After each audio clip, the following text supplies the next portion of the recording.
Captain Daeho Kim stood on the bridge of the mining vessel New Busan, watching the morning shift workers head down to the surface of Taeyang River. The planet looked peaceful from orbit, green fields mixed with the silver gleam of the mining facilities. 50,000 people called this place home now. It had taken them 15 years to build something this beautiful. "Captain, we have incoming ships on long-range sensors," said Communications Officer Hye-jin Choi. She was young, maybe 25, fresh from the academy. This was her first deep space assignment. Dae-ho walked over to her station. "How many ships?"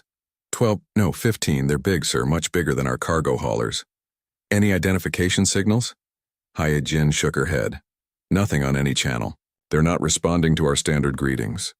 Dae-ho felt something cold in his stomach. In 30 years of space work, he had never seen unknown ships this far out.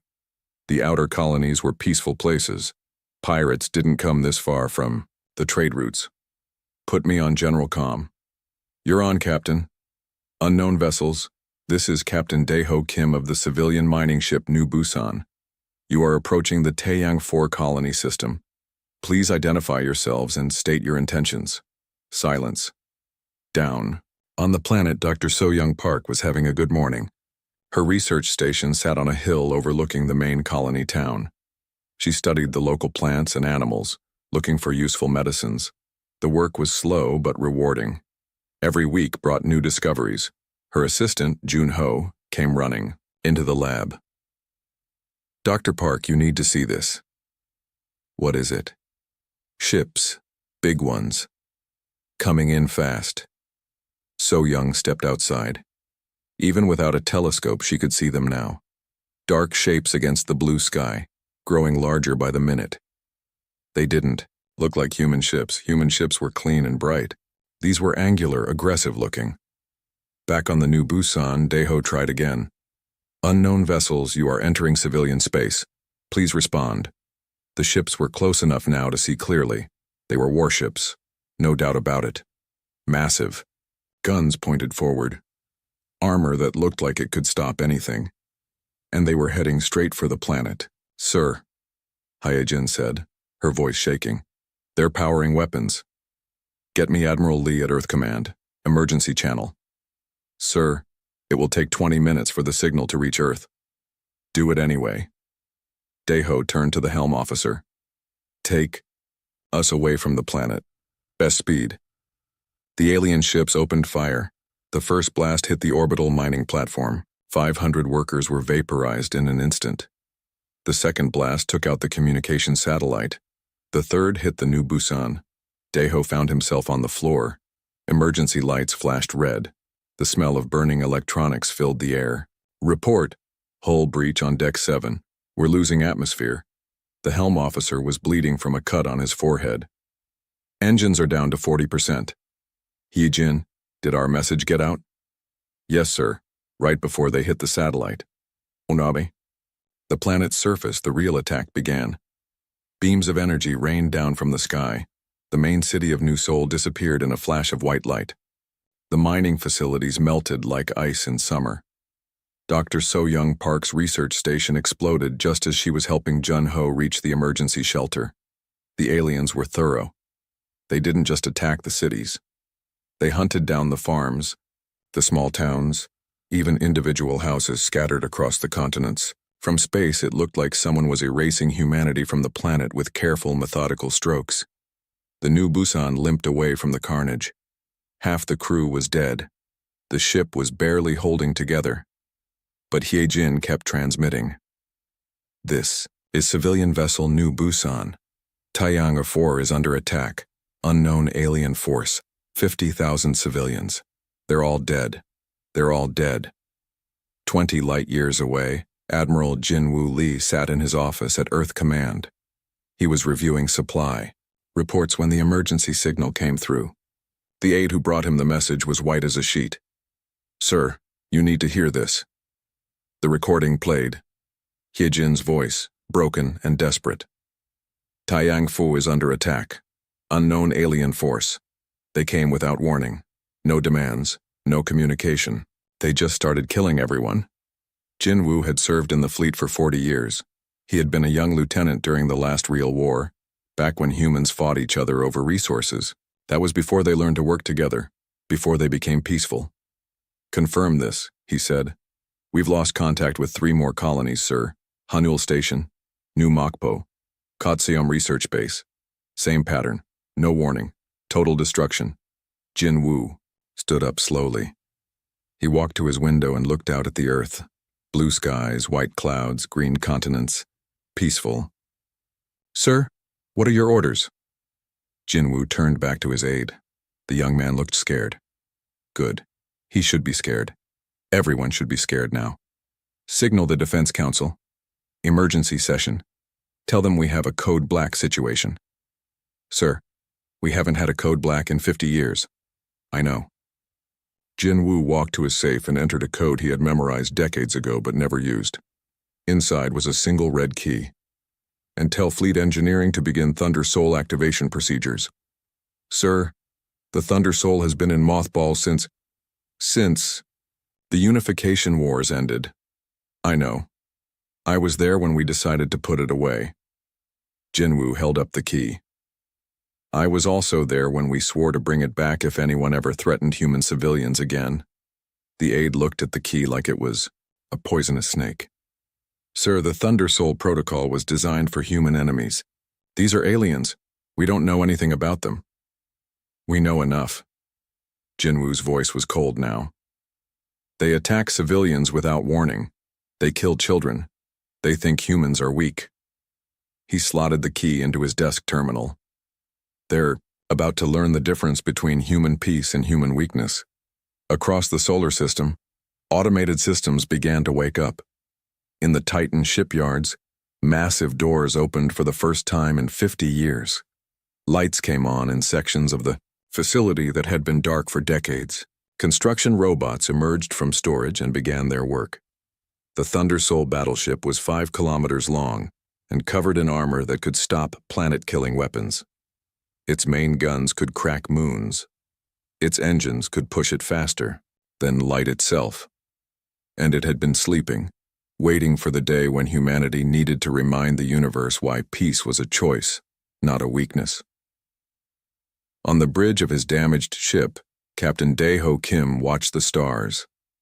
Somewhere out there, the aliens were probably celebrating their easy victory. They had killed 50,000 humans and met no resistance. They probably thought Earth would surrender when they heard the news. "Captain," Hye-jin said, "I'm getting a signal from Earth Command. Put it through." Admiral Lee's face appeared on the screen. He looked older than Dae-ho remembered. Tired. But his eyes were hard as steel. "Captain Kim, this is Admiral Lee. We received your transmission. I want you to know that we will not forget what happened to Taeyangshir. We will not forget Dr. Park. We will not forget the 50,000 civilians who died today. Sir, what are your orders? Get your people to safety. Find a place to repair your ship. And then wait." "Wait for what, sir?" Admiral Lee's expression was like winter itself. "Wait for the Thunder Soul." The signal ended. In the darkness of space, the damaged New Busan continued its slow journey away from the dead world. Behind them, alien ships patrolled the ruins of human civilization like wolves guarding their kill. But the wolves had made a mistake. They had attacked the wrong species. They had killed human children and thought there would be no consequences. They had mistaken 50 years of peace for 50 years of weakness. Deep in the solar system, ancient weapons were waking up. The Thunder Soul battleship was being prepared for war. And when it launched, the galaxy would remember why humans had spent so much effort learning to be peaceful. Because when humans chose violence, they were very, very good at it. The Vorthak had wanted to see what humans looked like when they were angry. Soon they would get their wish, and they would regret it for the rest of their very short lives. Admiral Lee stood in his office, still holding the red key. Outside his window, Earth looked as peaceful as ever. But deep in the shipyards of Titan, something terrible and beautiful was being born. The Thunder Soul would wake soon. And when it did, the galaxy would learn that there were worse things than human peace. There was human war. The aliens had made their choice when they opened fire on civilians. Now humanity would make theirs. and the universe would never be the same. In the depths of space, the new Busan sent out one final transmission, not to Earth this time, but on all frequencies, in all languages. This is Captain Dae-ho Kim of Earth. 50,000 human civilians are dead. You killed our children, you destroyed our homes, you thought we were weak. There was a long pause. When Dae-ho spoke again, his voice was steady and calm. You were wrong. The message traveled outward at the speed of light. In a few hours, it would reach the nearest inhabited systems. In a few days, it would spread across the galaxy. And everywhere it went, species would begin to understand that something fundamental had changed. The humans were no longer peaceful. They were hunting. Captain Woo Jin Han stood at the edge of the observation deck and watched his ship come alive. The Thunder Soul had been sleeping in the Titan shipyards for 50 years. Now, kilometer by kilometer, it was waking up. Construction robots swarmed over the massive hull like metal insects. They removed the protective coating that had kept the ship safe during its long sleep. Beneath the gray covering, the real armor appeared. Black as space, harder than diamond, and covered with energy patterns that hurt to look at directly. It's bigger than I remembered, said Commander Mi Ra Song. She was young for a fleet officer, maybe 35. This would be her first assignment, on a battleship. Everything was bigger during the war, Woo Jin replied. We built things to last forever and kill anything. Did we really need something this large? Woo Jin looked at her. She had been born after the unification wars ended. Her generation had grown up in peace. They thought war was something that happened to other people in history books. We built the Thunder Soul to end wars, not fight them. The idea was simple. Build something so terrible that no one would ever want to fight us again. And it worked? For 50 years. Woo Jin turned back to watch the awakening ship. Until now? Deep inside the Thunder Soul, Chief Engineer Bo-ram Yoon was having problems. The ship's systems were more complex than anything built before or since. Some of the technology had been experimental even during wartime. After 50 years of sleep, nothing was working properly. The quantum fold generators won't sync, reported her assistant Tae Min. The power flows are all wrong. That's because they were never meant to be turned off, Bo-ram said. She was 60 years old and had worked on the Thunder Soul during its original construction. She knew every bolt and wire in the massive ship. These systems are alive. You don't shut them down and restart them like a regular engine. So what do? We wake them up slowly, like a person coming out of a long sleep. Bo-ram touched a control panel. Deep in the ship's core, something that was part machine and part something else began to stir. Easy now. Remember who you are. On the command deck, Admiral Jin-Woo Lee was briefing the senior staff. Maps of the galaxy covered the walls. Red marks showed where human colonies had been attacked. The pattern was clear and brutal. 17 colonies destroyed in the last week, he said. No survivors, no communication attempts. They attack without warning and leave nothing alive. Who are they? Asked Captain Woo Jin Han. We call them the Vorthak. It's the closest we can come to pronouncing their name. They're a military confederation from the outer spiral. They've been conquering smaller species for centuries. What do they want? Near as we can tell, they want our space. Humans have been expanding for 300 years. We have good planets, rich systems, and useful trade routes. They probably see us as just another weak species to be removed. Commander Mi Ra Song studied the tactical displays. Sir, their technology looks advanced. Their ships are large and well-armed. How do we know we can beat them? The room went quiet. Admiral Lee looked at Captain Han. Han looked at the floor for a long moment. Commander, have you ever studied the Unification Wars? Of course, sir. Required reading at the Academy. Then you know that humans spent most of their history fighting each other. We got very good at it, too good. Yes, sir. What the history books don't tell you is why we really stopped fighting. It wasn't because we learned to love peace. It was because we got scared of ourselves. Han pointed to the Thunder Soul through the window. We built weapons that could crack planets, ships that could sterilize solar systems. We created things so terrible that we locked them away and swore never to use them again. But sir, those were for fighting other humans. These are aliens. Commander, the Thunder Soul wasn't designed to fight humans. It was designed to kill everything. BORAM finally got the main power systems online 6 hours later. The Thunder Soul's lights came on section by section. 5 kilometers of corridors, thousands of rooms, and weapons bays large enough to hold entire cruisers. The ship was a city that moved between the stars. Power at 60% and rising, she reported to the bridge. Quantum fold generators are syncing properly. The ship remembers how to be alive. What about the weapons? Asked Captain Han. The conventional weapons are ready. Plasma cannons, particle beams, kinetic railguns. Enough firepower to level a continent. And the special weapons? BORAM was quiet for a moment. Sir, are you sure we need to activate those systems? The conventional weapons should be enough for most situations. Chief, these aliens just killed 50,000 civilians, including children. I want every weapon on this ship ready to fire. Yes, sir. But Captain, some of these weapons, they're not meant for normal warfare. The Storm Protocol alone could... I know what it could do. I was there when we tested it. Activate everything. The Thunder Soul's crew was coming together slowly. Most of them were young officers who had never seen combat. They had trained for war in simulators and classrooms, but they had never faced an enemy that wanted to kill them. Lieutenant Yejin Lim was the new gunnery officer. She was 28 years old and had graduated first in her class from the Naval Academy. She had requested assignment to the Thunder Soul because she wanted to serve on the most powerful ship in the fleet. Now she stood in the main weapons control center and wondered if she had made a mistake. The room was huge. Dozens of control stations managed hundreds of different weapons. The targeting computers were so complex they seemed almost alive. Ma'am, said her chief petty officer, the main cannons are coming online.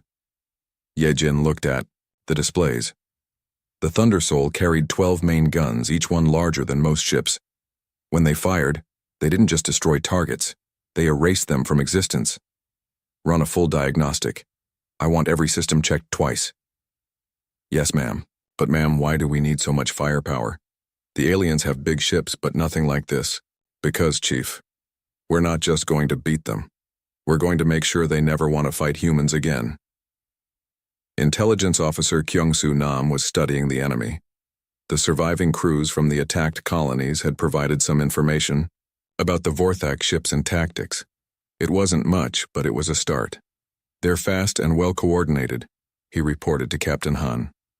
Their weapons are energy-based, probably plasma or particle beams. Their armor is thick but not exotic. Standard military protection. Numbers? We estimate about 200 ships in their main fleet, maybe 300 total across all their forces. Crew complement? Unknown. Their ships are large, so probably several thousand beings per vessel. Captain Han studied the data. 200 ships was a large force by human standards. During peacetime, the Earth fleet had maybe 50 active warships, but the Thunder Soul had been built to fight entire fleets by itself. What about their tactics? Simple and direct.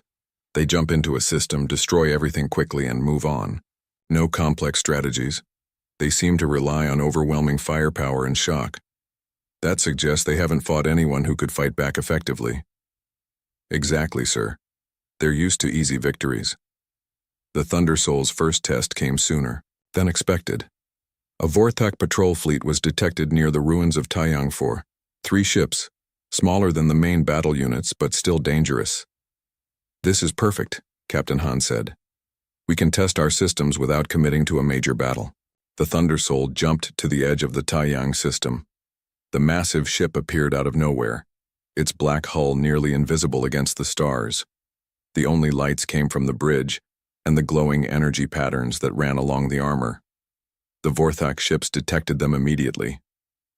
They turned to attack, probably thinking they were facing another human civilian vessel. Sir, they're charging weapons, reported Yejin Lim. Range to targets? 50,000 kilometers and closing. Fire 1 main cannon. Minimum power. The Thunder Soul's forward gun spoke once. A beam of pure energy crossed the distance between the ships in microseconds. It struck the lead Vorthak vessel dead center. The alien ship didn't explode. It didn't burn. It simply ceased to exist. Where there had been a kilometer of armor and weapons, now there was empty space. "What the hell?" whispered Commander Song. The other two Vorthak ships stopped their attack. They turned and fled at maximum speed. "Sir," said Yejin, "should I engage the fleeing vessels?" Captain Han watched the aliens run. Good. Fear was the beginning of wisdom. "No. Let them go. I want them to tell their friends what they saw." Back on the bridge, the crew was silent. They had all seen the weapon demonstrations during training, but seeing it used against a real target was different. The Thunder Souls. Main cannon didn't just destroy ships, it removed them from reality. "Chief Engineer," Captain Han said into his comm. "What's our status?" "All systems normal, sir. That shot used about 1% of our total power." "And the special weapons?" "Ready." "When you are, Captain, though I still think we should be careful about using them." "Noted. Stand by for jump to Earth orbit." The Thunder Soul folded space around itself and disappeared. Behind them, the empty spot where the Vorthak ship had been slowly filled with cosmic dust.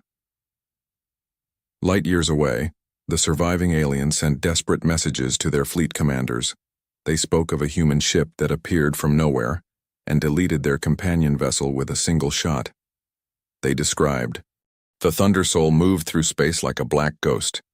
Captain Woojin Han stood on the bridge watching the tactical displays. Each red dot represented a Vorthak ship. Each one was a target. "Intelligence report," he ordered. Kyung-Soo Nam stepped forward with his data pad. "Sir, we've located the main Vorthak fleet. Approximately 150 ships gathered near the Hanyul system. They appear to be using the destroyed colony as a staging area." "What kind of ships?" "Mixed force. Heavy cruisers, destroyers, and support vessels. Their flagship is massive, sir. Nearly 3 kilometers long." "Crew estimates?" "Between 200 and 300,000 Vorthak total across the entire fleet." Commander Mi-Ra Song looked up from her station. "Sir, that's a lot of lives." Captain Han turned to look at her. His expression was cold. "Commander, they killed 50,000 human civilians, including children who had never hurt anyone. How many lives do you think their lives are worth?" "Sir, I didn't mean..." "The answer is 0, Commander. Their lives are worth exactly nothing." The bridge fell silent. This was the new reality. The old Captain Han, the peacetime officer who followed rules and worried about civilian casualties, was gone. What remained was something harder and infinitely more dangerous. "Gunnery Officer Lim, report to the bridge." Yejin Lim arrived within minutes. She had been working in the weapons bay, calibrating the targeting systems. The Thunder Soul's guns were more precise than anything ever built. They could hit a single building from 1,000,000 kilometers away. "Captain, all weapon systems are optimal." "Good. I want you to plan an engagement against 150 enemy ships." "Sir, all at once?" "Yes." "How long would it take to destroy the entire fleet?" Yejin thought for a moment. She had run similar calculations in the simulator, but never with real targets. "Sir, with conventional weapons, approximately 12 minutes. With special weapons..." She paused. 6 minutes, sir. Maybe less." "That seems excessive. We want them to suffer, not die instantly." "Yes, sir. Conventional weapons it is." War Prime Krulex stood in the command center of his flagship, the Void Render. Around him, his officers monitored the human fleet movements. The reports were troubling. The humans had only deployed 1 ship, but that ship was like nothing in their databases. "Status of our scouts?" he asked. "We have lost contact with Patrol Groups 7, 12, and 15, reported his intelligence officer. The last transmission from Group 15 showed a human vessel of unknown design." "Show me." The recording played on the main screen. A grainy image of the Thunder Soul appeared, its hull black against the stars. The image quality was poor, but the ship's massive size was clear. "How big is that vessel?" "Estimates range from 4 to 6 kilometers in length, War Prime. It appears to be heavily armed." "1 ship," Krulex said slowly. They send one ship against our entire fleet. Perhaps it is a negotiation vessel, suggested his tactical officer. Maybe they wish to surrender. Or maybe, said another voice, they think one ship is enough. Krulex turned to see who had spoken. It was Sub-Commander Vex, his youngest officer. Vex had studied human military history as part of his intelligence training. Explain. War Prime. The humans have an unusual approach to warfare. Most species build many small ships. Humans build fewer ships but make them much more powerful. This vessel may be their primary battle unit. One ship cannot defeat 150. With respect, sir, we thought 100 ships could not lose to unarmed civilians. We were wrong about human defenses. Krulex considered this. The young officer had a point. Every assumption they had made about humans had proven incorrect. They had expected easy surrender and found fierce resistance. They had expected weak defenses and found weapons that could erase ships from existence. Double our patrol coverage. I want to know where that ship is at all times. But the Thundersoul was already hunting. Captain Han had divided the Vorthak fleet into smaller groups and was eliminating them one by one. The tactic was simple, but effective. Jump in, destroy everything, jump out. No communication, no warning, no mercy. The first attack came at dawn, local time, near the outer edge of the Hanel system. A Vorthak patrol of 6 ships was conducting routine reconnaissance. The Thundersoul appeared behind them without warning. Targets acquired, reported Yejin Lim. Range, 15,000 kilometers. Fire. 6 beams of energy reached out from the Thundersoul. 6 Vorthak ships became expanding clouds of debris. The entire engagement lasted 8 seconds. Jump coordinates laid in, sir, reported the navigation officer. Execute. The Thundersoul vanished, leaving only wreckage and confusion. The second attack came 6 hours later. A supply convoy heading toward the main fleet found itself facing the massive human warship. The convoy had an escort of 12 destroyers. None of them survived. By the end of the first day, the Thundersoul had destroyed 47 Vorthak vessels. The aliens began to understand they were not fighting a battle. They were being hunted. War Prime, said the communications officer. We're receiving panic signals from across the fleet. Ships are requesting permission to withdraw. Withdraw. To where? Krulex demanded. That human ship can appear anywhere. Perhaps we should attempt communication. Try to understand what they want. We know what they want, said Sub-Commander Vex. They want us dead. On the Thundersoul, Intelligence Officer Kyung-Soo Nam was monitoring Vorthak communications. The ER quantum sensors could intercept their signals from across the system. What he heard made him smile for the first time in weeks. Captain, the enemy is in full panic. They're reporting that we can strike anywhere at any time. Some of their commanders are recommitting that their species fight an enemy like us. Good. Fear will make them sloppy. Sir, there's something else. They're trying to understand our capabilities. They don't know how we can appear and disappear so quickly. Let them wonder. Mystery is another weapon. The Thundersoul's next target was more challenging. A battle group of 24 heavy cruisers had formed a defensive formation near one of the system's moons. They were ready for attack, weapons charged and shields at maximum. Interesting, Captain Han said as he studied the tactical display. They're learning. Should we abort, sir? Asked Commander Song. No, but we'll try something different. Han turned to his gunnery officer. Lieutenant Lim, I want you to target their engines only. Disable them, don't destroy them. Sir, I want them alive for a while. Let them think about what's coming. The Thundersoul appeared directly above the Vorthak formation. The aliens opened fire immediately. Dozens of energy beams struck the human ship's shields. The Thundersoul barely noticed. Yejin Lim fired with surgical precision. 24 precise shots disabled 24 ships. The Vorthak vessels tumbled, helplessly, their engines destroyed but their life support intact. Now what, sir? She asked. Now we wait 5 minutes. Let them call for help. Let them realize no help is coming. Captain Han opened a communication channel to the disabled ships. He had never spoken to a Vorthak before, but their translation software was excellent. Vorthak vessels, this is Captain Wu Jin Han of the Earth vessel Thunder Soul. You have 5 minutes to send messages to your families. Tell them you died because your leaders chose to murder human children. The channel closed. On the disabled ships, panic spread. Some Vorthak tried to repair their engines. Others sent desperate messages to their homeworlds. A few simply waited for death. After exactly 5 minutes, the Thunder Soul fired again. This time, it did not aim to disable.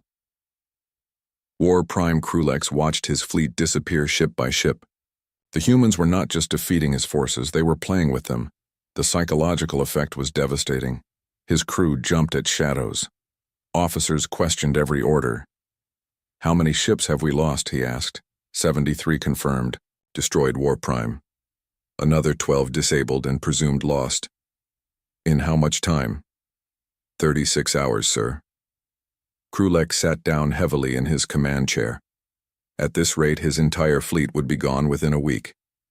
And they had not managed to inflict a single casualty on the human ship. Sir, we're receiving a priority transmission from the Confederacy Council. Put it through. The face of Supreme War Leader Threx appeared on the screen. Threx was old, scarred, and had conquered a dozen species. He had never lost a battle. Krulex, explain your situation. Supreme Leader, we are facing unexpected resistance. The humans have deployed a weapon platform of unprecedented capability. One ship, Krulex? You are telling me that one ship is defeating our entire invasion fleet? Yes, sir. Their technology is far beyond our estimates. Threx was silent for a long moment. How is this possible? Our intelligence indicated that humans were weak, peaceful. They showed no resistance to our initial attacks. I believe, sir, that we misunderstood the nature of human peace. They were not weak. They were choosing not to fight. Now they have chosen differently. Recommendations? Krulex looked around his command center. His officers were watching, waiting to see if their leader could find a way out of the trap they had walked into. Sir, I recommend immediate withdrawal. This species is more dangerous than we anticipated. Unacceptable. The Confederacy has never retreated from inferior beings. You will destroy this human ship and continue the invasion as planned. Sir, with respect, that may not be possible. Make it possible, War Prime, or find someone who can. The Storm Protocol was humanity's most terrible secret. Chief Engineer Boram Yoon remembered the day they had tested it, 20 years before the wars ended.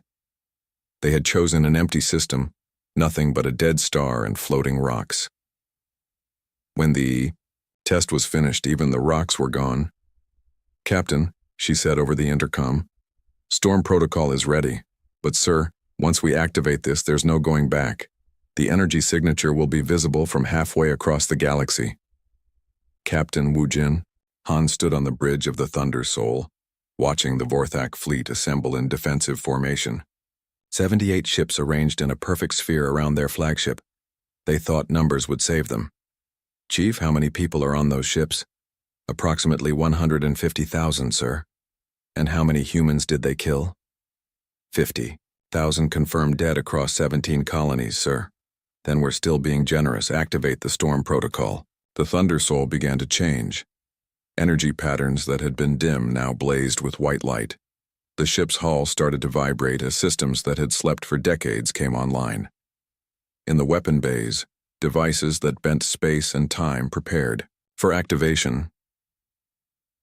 Gunnery Officer Yejin Lim watched her displays with growing concern. The power readings were beyond anything she had trained for. Sir, the weapon systems are drawing power directly from the main reactors. If something goes wrong, nothing will go wrong, Lieutenant. The Storm Protocol has been tested. Yes, sir. But, sir, what exactly does it do? Captain Han looked at her. It turns an entire region of space into a killing field. Anything within 50,000 kilometers of us will cease to exist. War Prime Krulex felt the change in space itself. His sensors detected massive energy buildups from the human ship. Whatever they were planning, it was drawing more power than his entire fleet combined. Analysis, he demanded. Unknown War Prime. Our computers cannot classify the energy signature. It's unlike anything in our databases. Recommendations? Immediate. Withdrawal, sir. Whatever they're preparing, we should not be here when it activates. We cannot withdraw. The Confederacy expects victory. Sir, the Confederacy expects us to survive long enough to achieve victory. Krulex looked at his tactical officer. The younger Vorthak was right, but admitting it meant acknowledging that their entire invasion had been a mistake. Pride warred with survival instinct. Pride lost. All ships begin withdrawal. Maximum speed. But it was too late. The Thunder Soul activated the storm protocol.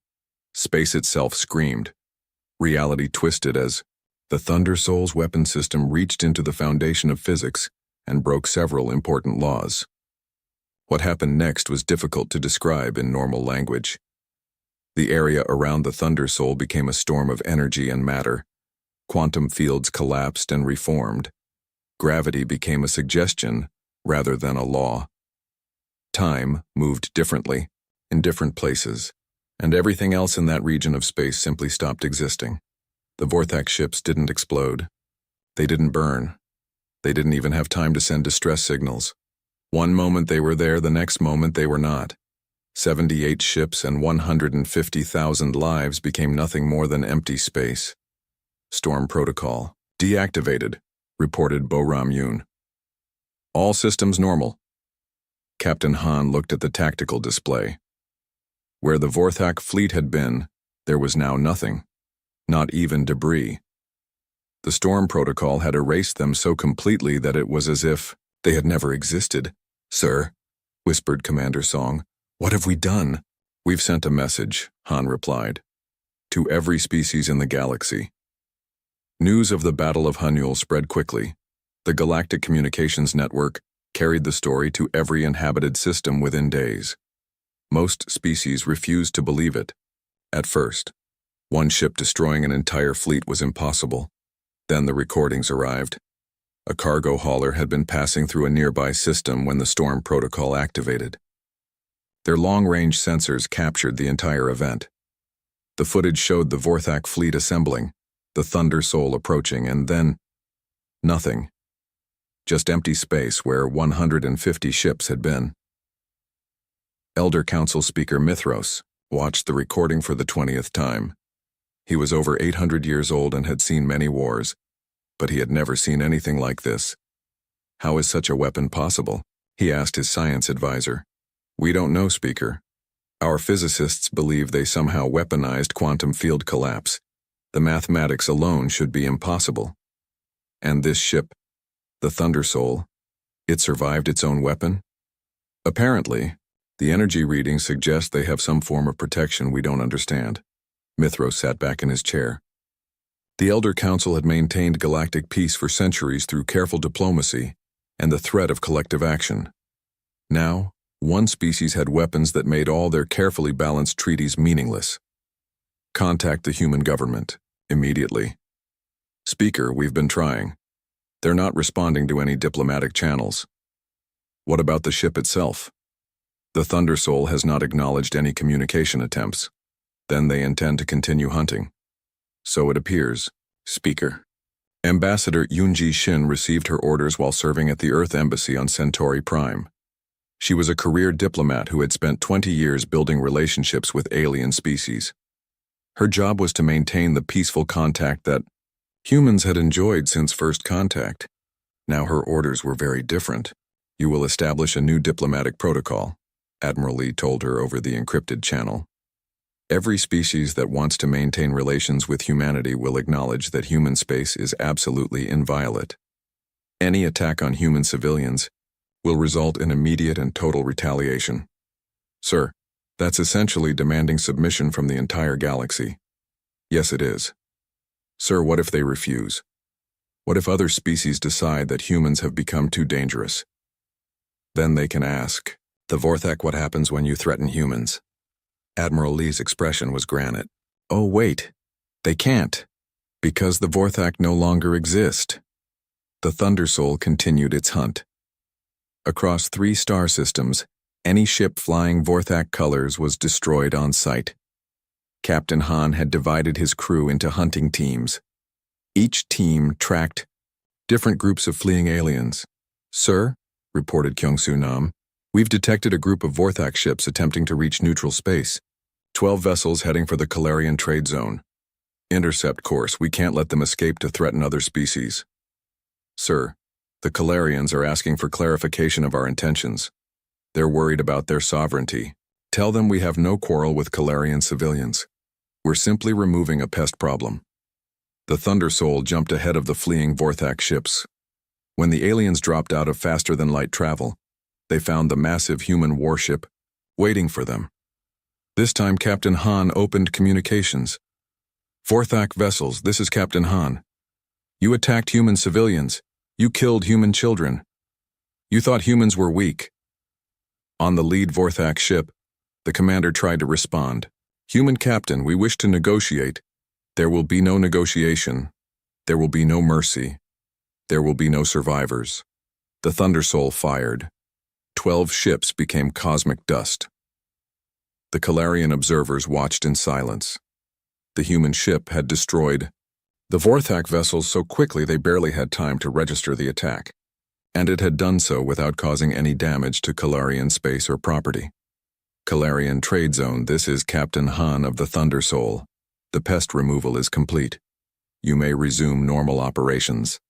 The humans departed as quickly as they had arrived. Behind them, the Calarians began to understand that the balance of power in the galaxy had shifted permanently. Across known space, governments held emergency sessions. Military commanders studied the recordings of human weapons. Scientists tried to understand how the storm protocol was possible. Everyone reached the same conclusion. Humanity had been peaceful by choice, not necessity.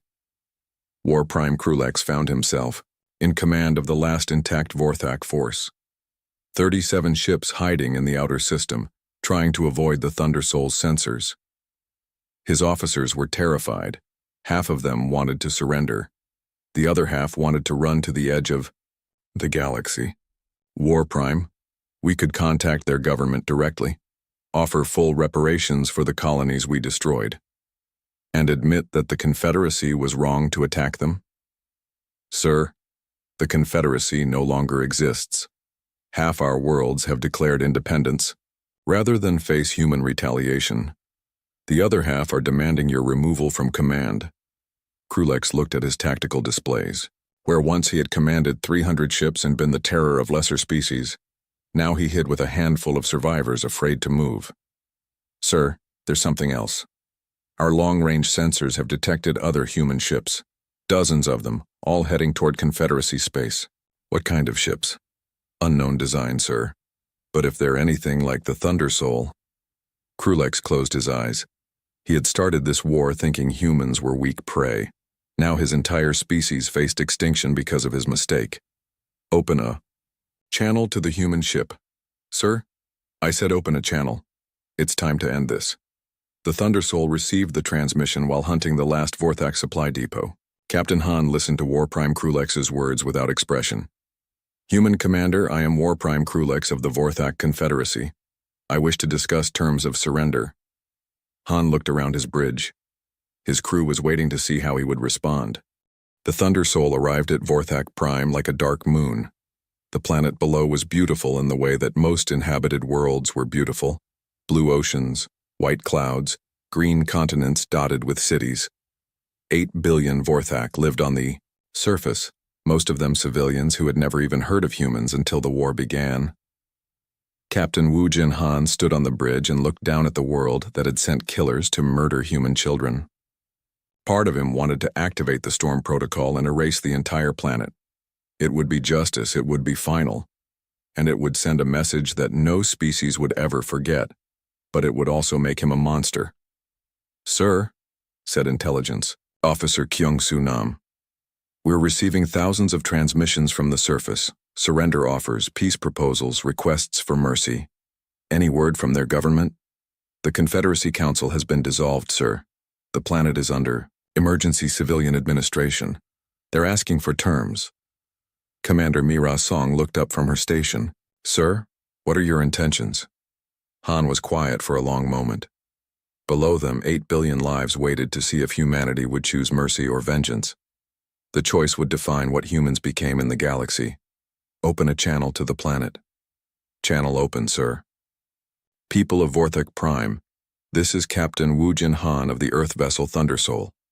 Your military forces attacked human civilians without warning or cause. They killed 50,000 innocent people, including children. On the planet below, every communication device carried his words. Vorthak families gathered around their screens waiting to hear their fate. Your War Prime Krulex and his officers will be tried for war crimes. Your military fleet has been destroyed. Your government has fallen. You are now under human protection. Protection, whispered Commander Song. Han continued his broadcast. The species that chose to make war on humans will now learn what human peace actually means. You will be relocated to suitable worlds under human supervision. You will rebuild your civilization under human law. And you will never again threaten any innocent species, he paused. This is not negotiable, but it is mercy. More mercy than you showed our children. The channel closed. On the planet below, 8 billion Vorthak began to understand that their world had changed forever. 6 months later, Ambassador Yoonji Shin stood in the Grand Assembly of the Elder Council. The massive chamber held representatives from 200 species.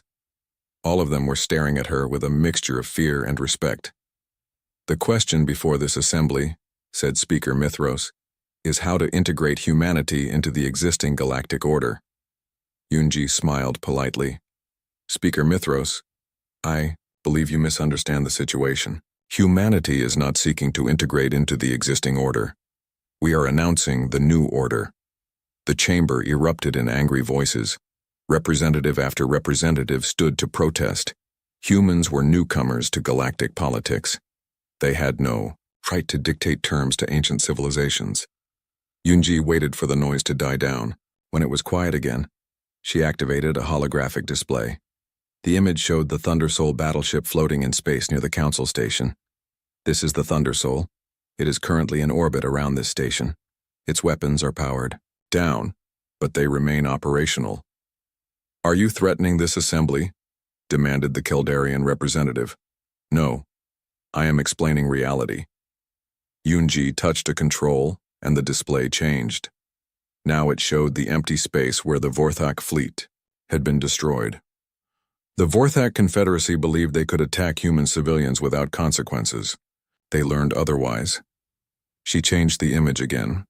This time it showed Vorthak refugees being relocated to supervised worlds. Their survivors now live under human protection. They are fed, housed, and safe.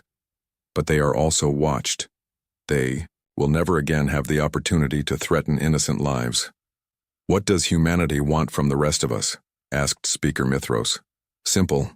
Human space is inviolate. Any attack on human civilians will result in immediate and total retaliation.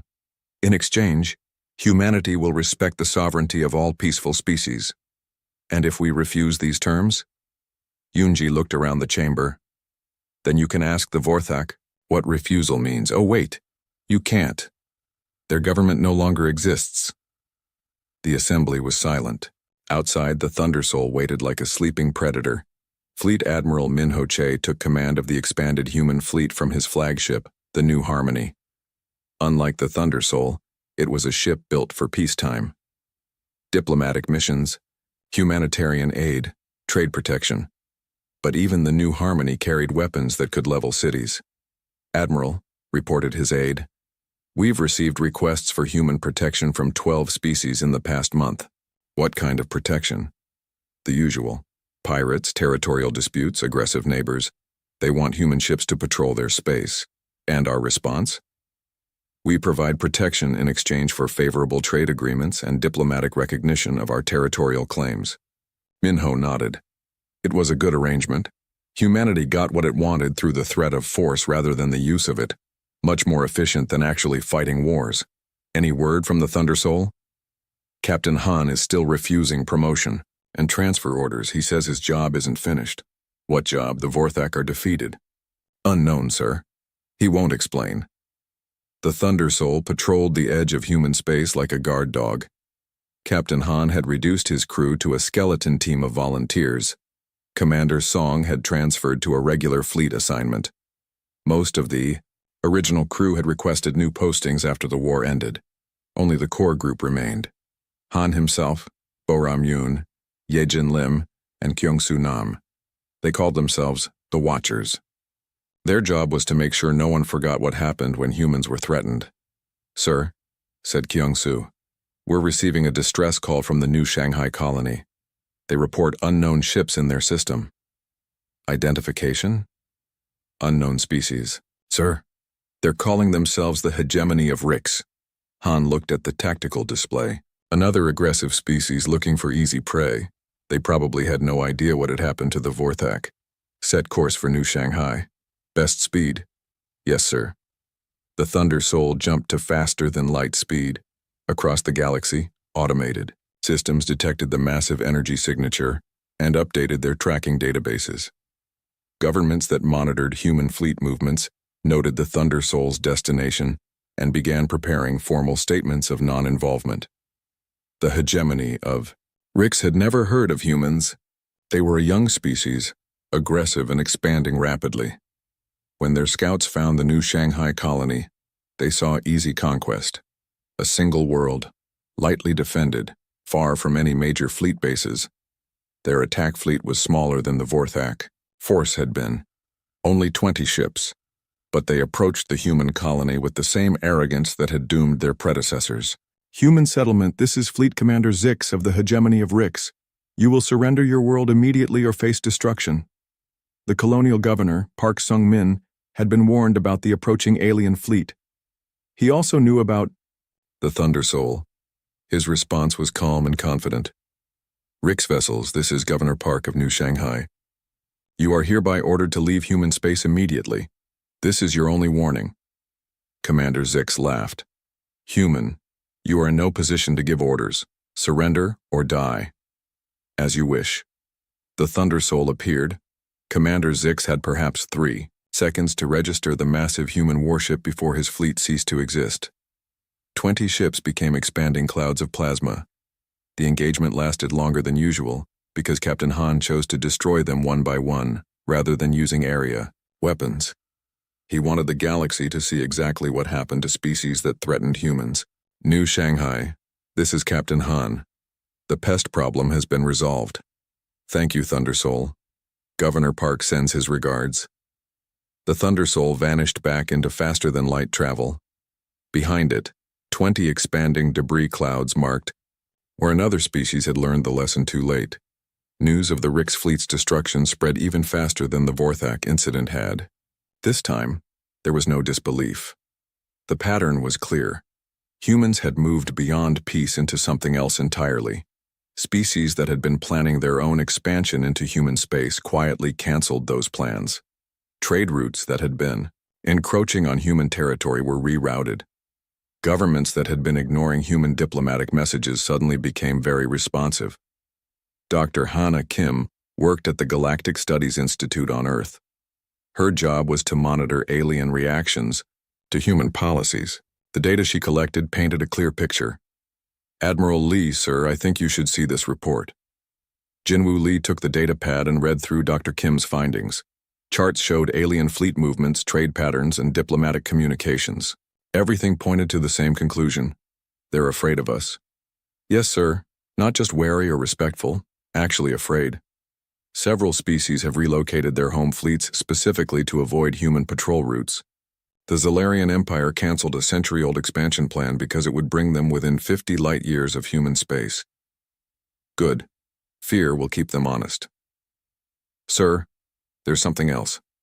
We're detecting significant military buildups in remote systems. Species that were previously peaceful are suddenly building warships." "Against each other?" "We don't think so, sir. The pattern suggests they're preparing for the possibility of human expansion." Admiral L.